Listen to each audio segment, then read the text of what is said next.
bolnica Franja je spomenik, ki ga vsi nosimo v srcu. Vaše prvi misli, ko ste slišali, da je Franje oziroma del Franje odneslo? En obup, ena žalost.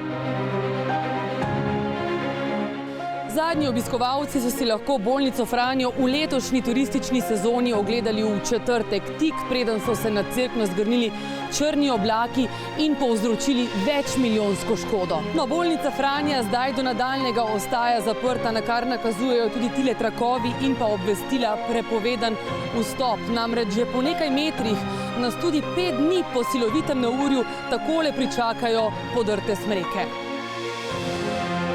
Deroča voda je takole dobesedno otrgala del poti.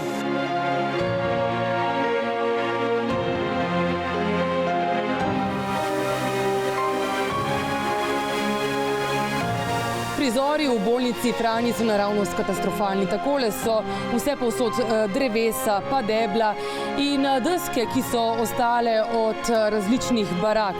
Najprej bo treba tu zagotoviti varnost, torej da bodo lahko varno potekala dela.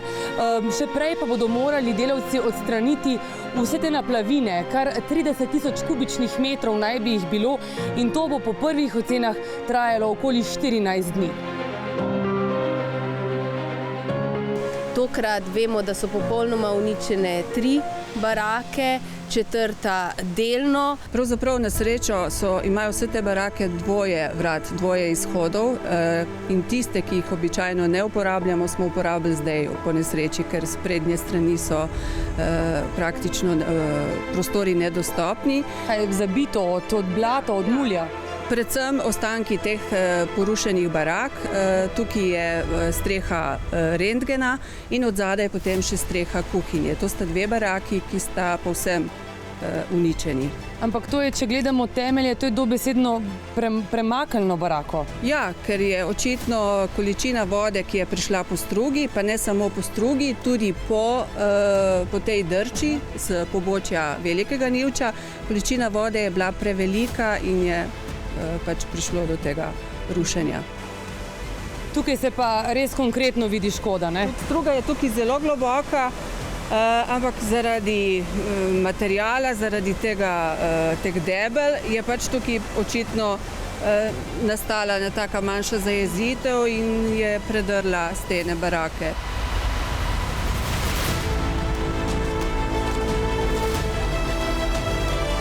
Baraka za zdravnike, ki je praktično zalita z blatom. Tukaj so pogradi, ki jih bo seveda treba odstraniti, počasi očistiti.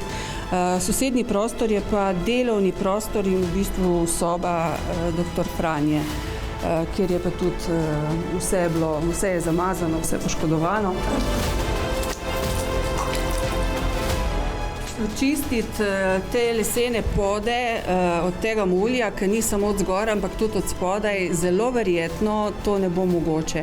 Ker če bi se pustilo to na tak način, se lahko zgodi, da pride do kakšnega pojava lesne gobe in to pomeni potem razpadanje tega lesa.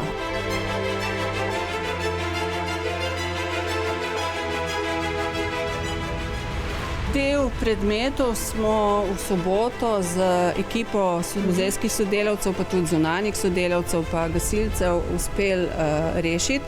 Tu je samo en delček tukaj, del smo prepeljali v Cerkno, del je potem še naprej v sosednjem prostoru. Predvsem nam je šlo, čeprav so to kopije, nam je šlo za to, da pač te stvari damo nekam na bolj varno mesto, ker ne nazadnje tudi kopije je treba, če jih je treba na novo delati, to so stroški, to stane in je škoda, da bi stvari, ki so ostale praktično nepoškodovane, da jih ne bi ohranili. Sploh zdaj recimo, da se spet nevarnost nevihtne uri, jutri tudi, mislim, ni treba riskirati, ne? Tako, prav ta misel nas je vodila. Želimo vse, da bi res ta vsaj delna sanacija nam čim prej uspe, da vsem na vodotokih tukaj vemo, da je to ena ena taka rak rana, ki se nam uliči že od prejšnjih poplav, sigurno ogromno je narejeno, je pa dejstvo, da pač tukaj bo moglo biti en velik finančni vložek, da vsaj en tok zaščitimo te bližine.